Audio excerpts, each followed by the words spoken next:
Un reencuentro con la vida, un reencuentro con la vida, un reencuentro con la vida. Reencuentro con la vida, con Pedro Caballero. Quiero invitarles a que consideremos lo que dice la Escritura en el libro de Joel, capítulo 3, versículo 10. Dice: forjad espadas de vuestros asadones, lanzas de vuestras hoces, diga el débil, fuerte soy. Repito: forjad espadas de vuestros asadones, lanzas de vuestras hoces, diga el débil, fuerte soy. Este pasaje lo encontramos, queridos amigos, en Joel capítulo 3, versículo 10. ¿Sí? Es un pasaje que nos sirve de abrebocas para hablar acerca de un tema que tiene como título Entre el miedo y la valentía. Entre el miedo y la valentía. Diga el débil, fuerte soy. Forjad espadas de vuestros asadones y lanzas de vuestras hoces. En estos días estamos viviendo tiempos donde una de las mayores preocupaciones es qué pasará con mi vida, qué pasará con mi familia, qué pasará con mi economía, con mi salud, con mi trabajo, qué pasará con mi ciudad, qué pasará con el mundo. Hay tantas preocupaciones, hay tantas situaciones que nos roban la tranquilidad, que nos roban el sueño, que nos roban la paz. ¿Y qué es lo que queda? Una sensación tan terrible de incertidumbre, de zozobra. Entre el miedo y la valentía es esa ambivalencia o es esos dos polos o esos extremos que no se tocan, que están muy distantes el uno del otro. Y podemos estar en ese péndulo entre el miedo, entre la valentía. A veces estamos llenos de optimismo, estamos llenos de motivación, pero más y más nos va invadiendo el temor, el miedo, el pánico. ¿Qué es valentía, queridos oyentes?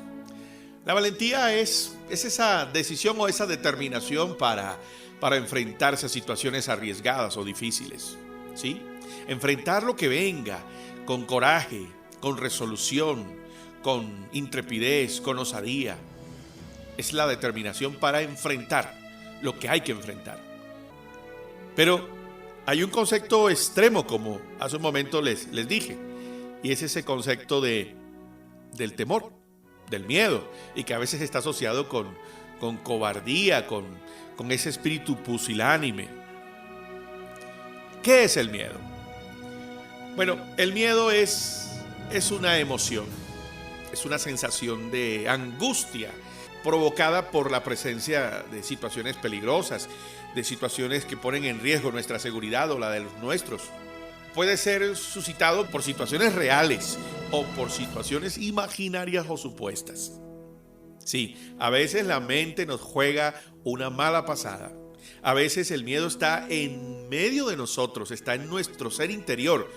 A veces el miedo es provocado por la propia experiencia de lo que hemos oído o de lo que nos cuentan, porque hay algo que es colocado en nosotros. Hay gente que es especialista en inyectar miedo a otros. Encontramos en la Biblia, en Génesis capítulo 3, versículo 10, cuando el hombre estaba ubicado flamantemente con su esposa en el paraíso terrenal, ese lugar tan maravilloso que Dios había creado para que el hombre lo disfrutara, lo labrara y pudiera disfrutar de toda la bendición de la eternidad, de ese compañerismo permanente con Dios.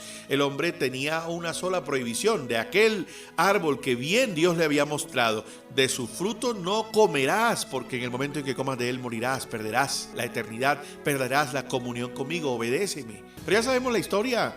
El pecado había tomado posesión de sus vidas. Dice la Biblia que Dios empezó a pasearse en el aire del día y empezó a llamar a Adán. Adán, Adán, ¿dónde estás, Adán? Y él respondió: oí tu voz en el huerto y tuve miedo, porque estaba desnudo y me escondí. El temor nos lleva a escondernos. El temor nos hace pensar lo peor. Es el primer registro del concepto miedo. El hombre, fruto del pecado, cuando oyó la voz de Dios, se escondió. tuvo miedo. Se dio cuenta que estaba desnudo. Inmediatamente trató de tapar su desnudez.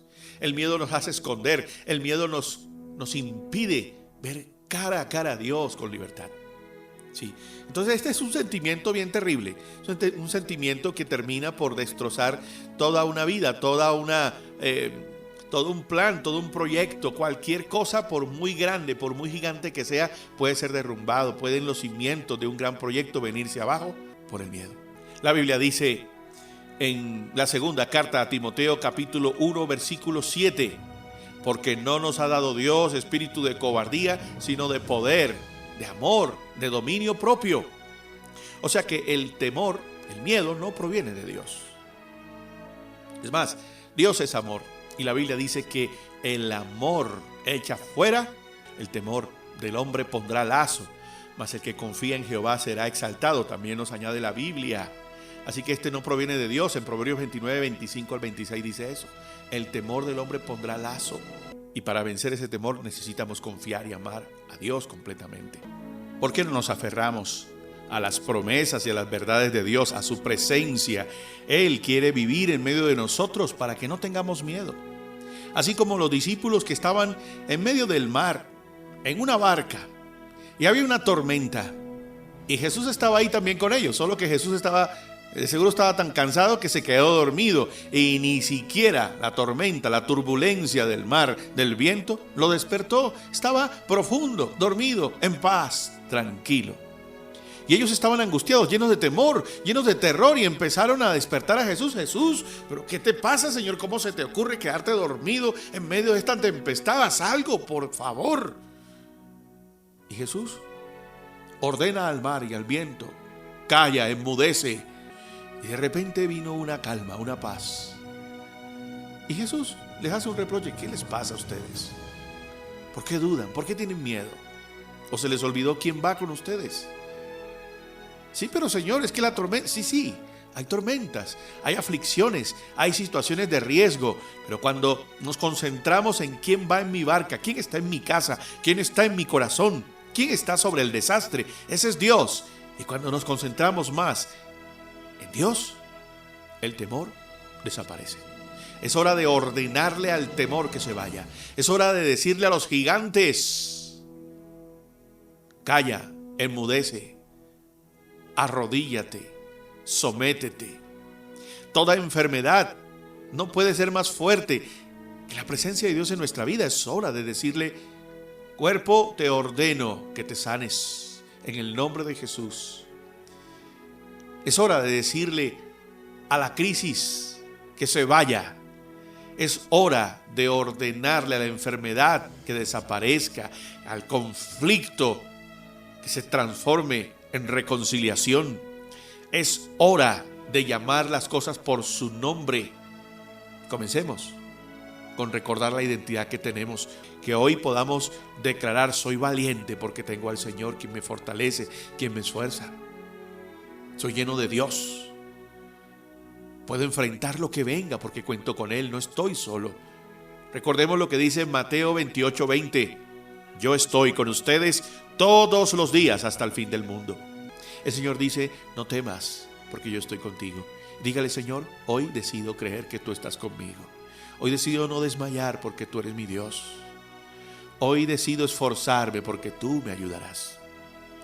Hoy, Señor, declaro que siempre me sustentarás a mí y a mi casa con la diestra de tu justicia. No hay reproche de parte tuya si tenemos miedo. En muchas ocasiones tú nos dirás: tened ánimo, yo soy, no teman. Podemos temer al futuro. Y muchas veces el futuro, lo que va a pasar mañana, lo que va a pasar en los siguientes meses, Señor, nos hace sentir preocupados, nos hace sentirnos ansiosos por lo que ni sabemos que va a acontecer. Pero hoy depositamos esos temores en tus manos. Hoy, Señor, declaro que tú cuidas de mí. Hoy decido mirarte a ti, Señor. Hoy decido confiar en ti. Tú eres mi presente, mi futuro. Gracias por recordarme, Señor, que tú te preocupas hasta por las aves de los cielos. Tú te ocupas de alimentarlas y nosotros somos más valiosos que los pajaritos. ¿cuánto más me proveerás a mí que soy tu hijo? Y a veces he olvidado estas verdades y me dejo, Señor, infectar por el virus del miedo. Así que hoy decido, Señor, fortalecerme en ti. Y le ordeno al miedo que se vaya. Y le ordeno a la incertidumbre que se vaya. Y le ordeno al temor que se vaya.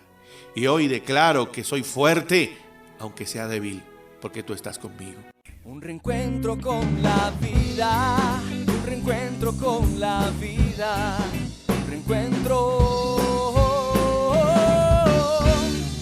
con la vida. Reencuentro con la vida con Pedro Caballero.